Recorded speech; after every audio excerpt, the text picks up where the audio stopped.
Bonsoir. Alors, il est bien tard aujourd'hui. Je pense que je n'ai jamais fait de live aussi tard que ça. Alors, bon, n'hésitez pas si vous passez dans le coin, que vous voyez ce live, à me faire un petit coucou.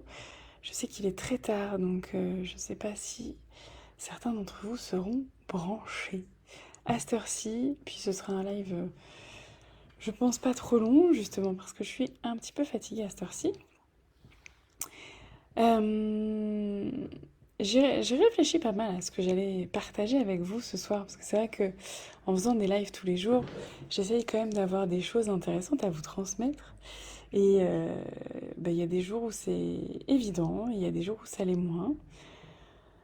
J'ai plusieurs idées qui me sont venues en tête, et puis là en fait j'avais envie de vous parler un peu de ce qui s'est passé pour moi ce soir. Mon mari n'est pas là ce week-end et donc j'étais avec les enfants. Ça s'est très bien passé jusqu'au soir. Et il se trouve que ces derniers temps, j'ai quelques tensions avec mon fils aîné, qui est pas encore ado, hein, vivement l'adolescence.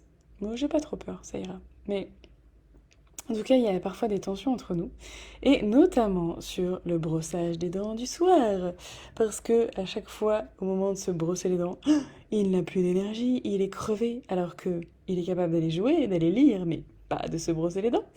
Bref. Et alors, en fait, c'est une situation, et comme ça arrive très souvent, il y a un moment où, quand il y a une situation qui se répète, qui génère des conflits, des tensions, que ce soit au moment du repas, au moment du bain, au moment d'aller à l'école, au moment de se brosser les dents, au moment de se mettre en pyjama. Quand il y a un moment comme ça, où de façon récurrente, ça génère des tensions, c'est là que tu rentres facilement dans un cercle vicieux. Parce qu'en fait, ce qui se passe, c'est que...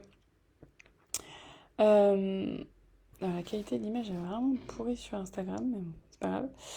Euh, En fait, ce qui se passe, c'est que tu, tu te mets à appréhender ce moment, donc tu rentres toi-même dans un climat de tension.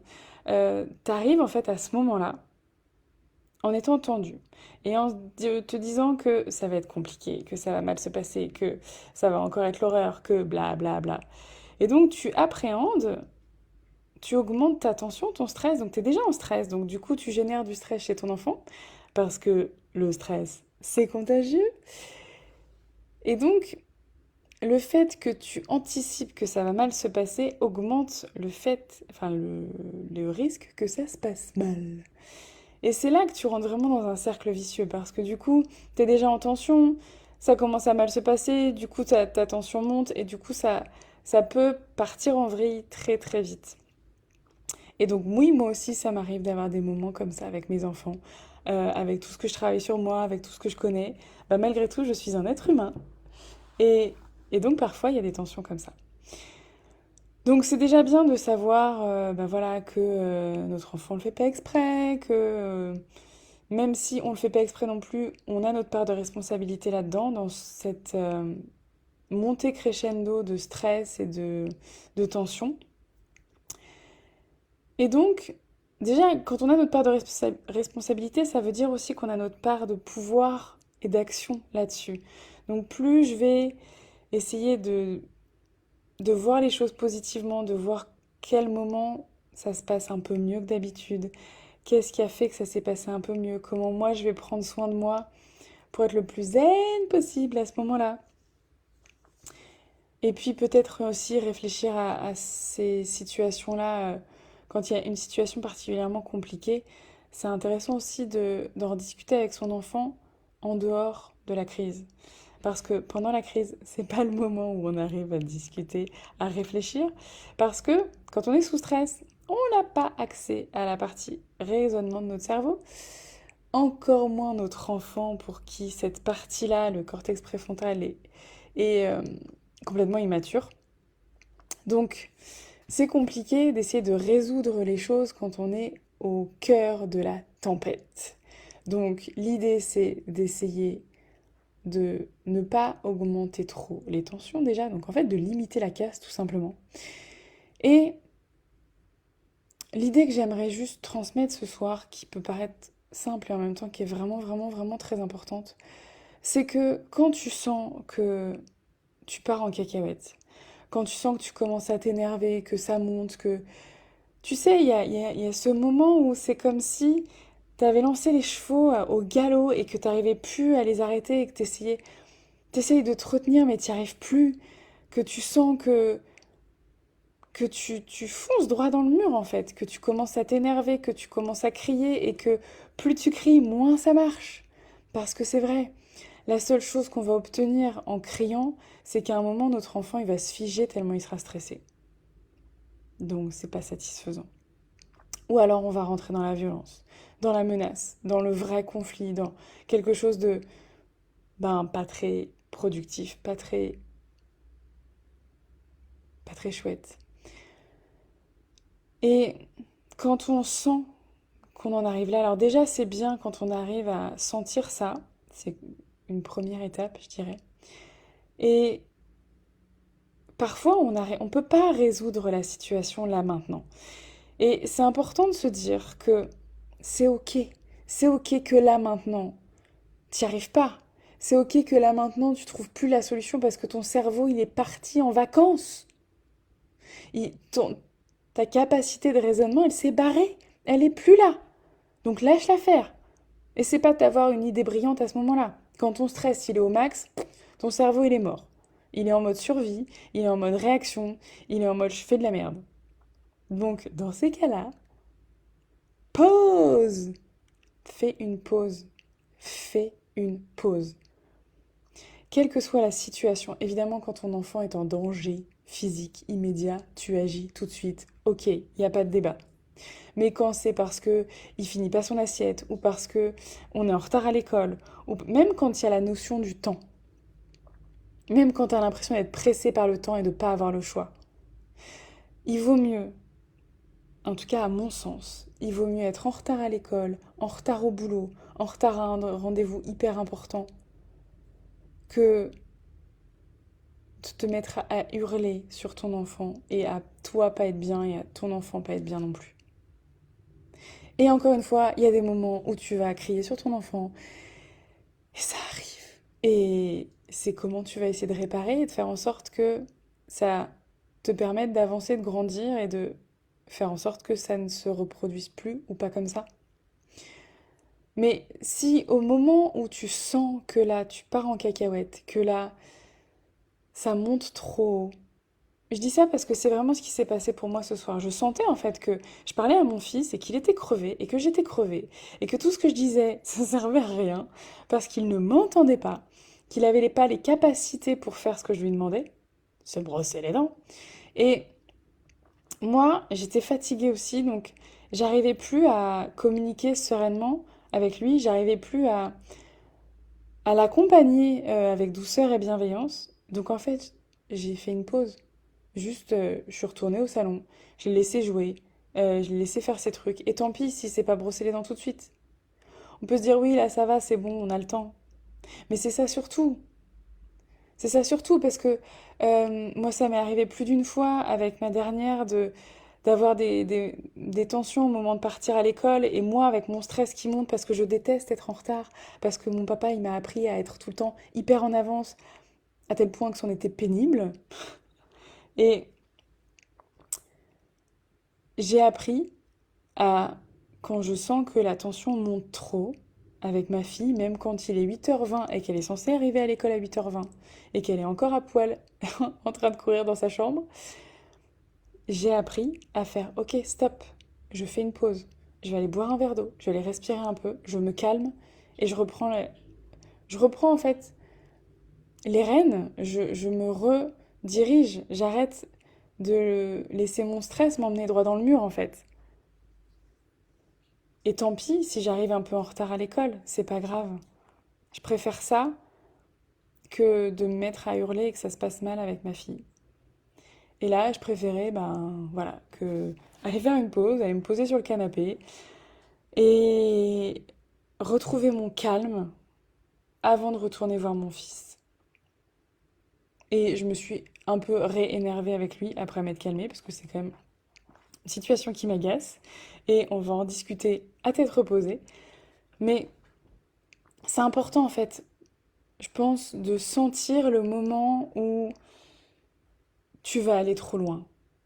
Le moment où tu commences à faire vraiment n'importe quoi, c'est ça, hein. C'est le moment où le stress, il prend le dessus et où du coup, tu sais plus en fait.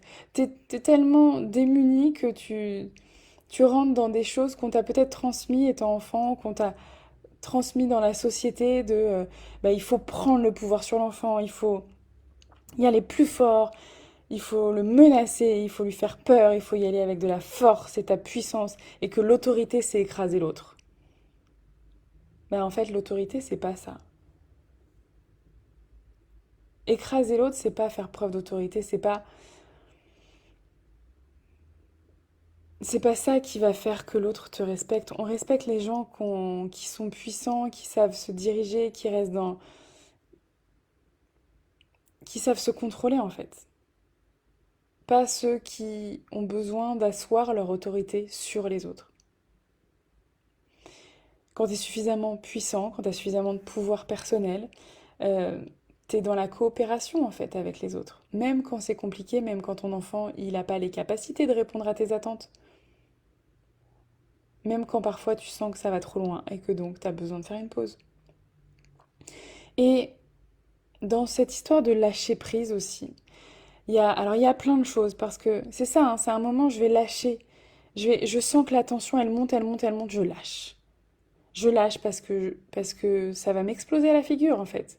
À ma figure ou à celle de mon enfant. Et quand je lâche, c'est pas, je lâche pas le lien avec mon enfant. Je reste en lien avec lui, je peux lui dire écoute là c'est trop pour moi, je vais faire une pause.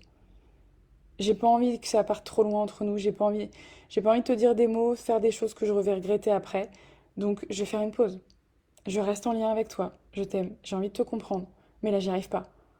Là j'ai besoin, là j'ai besoin de me ressaisir. J'ai besoin de me calmer. Donc je lâche pas le lien.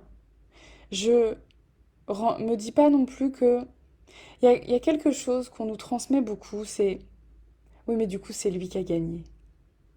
Si je lâche, si je lâche sur ce conflit, sur cette tension avec mon enfant, je le laisse gagner. Mais je le laisse gagner quoi en fait? À quel moment je suis dans une compétition de pouvoir avec mon enfant? Si je suis bien ancrée dans ma puissance, si j'ai bien confiance en moi, je suis pas en compétition de pouvoir avec mon enfant. J'ai naturellement de l'autorité sur mon enfant parce que je suis son parent. Donc j'ai pas besoin de gagner contre lui, il y a pas ce genre d'enjeu en fait. On n'est pas dans un jeu de pouvoir avec nos enfants. Donc c'est pas lui qui a gagné. Personne n'a ni gagné ni perdu. C'est là on fait une pause parce que on arrive à trop de tension et qu'on n'arrive pas à trouver la solution à notre conflit. J'arrive pas à trouver la solution, je vois qu'on part en vrille, je fais une pause, je fais un break, petite coupure pub, et je reviens après quand je suis calmée. Parce que je suis plus en capacité de le faire et que mon enfant, il n'est pas en capacité de le faire pour moi. C'est moi l'adulte, c'est moi la responsable. Donc c'est à moi de gérer mon stress, mes émotions, ma frustration, de prendre un petit moment de pause et de revenir un peu plus au calme. Et dans le lâcher prise, une dernière chose, en tout cas il y en a peut-être d'autres qui vont me venir, mais pour le moment la dernière chose, c'est qu'est-ce qui fait que tu as tant besoin de tenir? Qu'est-ce qui fait que tu n'arrives pas à lâcher prise? Qu'est-ce qui se joue derrière? Quelle est la part de toi qui est vraiment en train de réagir à ce moment-là? Est-ce que c'est toi de là maintenant, la maman, qui est en interaction avec son enfant? Ou est-ce qu'il y a autre chose qui se joue? Est-ce que ça parle d'un autre moment de ton histoire, de ta journée, de ta semaine, de ton mois, de ta vie? Et c'est là que c'est important aussi d'aller voir parce que parfois on est en tension, on lâche pas, on est dans la, vraiment dans la force qui devient de la violence alors que c'est pas adressé contre notre enfant. Sauf que du coup, dans les faits, ça devient contre notre enfant et c'est lui qui prend tout. Voilà, j'espère que c'est assez clair. N'hésitez pas quand vous voyez en replay à me dire si c'était OK pour vous, si vous avez bien compris. Je sais que là, les lives, du coup, vous pouvez plus les partager directement. Alors, sur Insta, il n'y a pas de souci. Sur Facebook, vous pouvez pas les partager directement parce que maintenant, c'est dans le groupe. Mais par contre, il y a ma chaîne YouTube où je remets tous les lives. Donc, si vous voulez partager à des personnes que vous connaissez ou pensez que ça peut les intéresser, soit vous les invitez dans le groupe, et ce sera avec plaisir que je les accueillerai, si voilà, s'ils en ont envie, soit vous pouvez leur montrer ma chaîne YouTube qui est voilà. Enfin, j'y mets tous les lives, donc il y a plein de choses, il y a beaucoup de contenu. J'en fais pas trop la promotion jusqu'à présent, donc n'hésitez pas à y aller. Voilà. Je vous embrasse, je vous souhaite une belle soirée et je vous dis à demain. Ciao!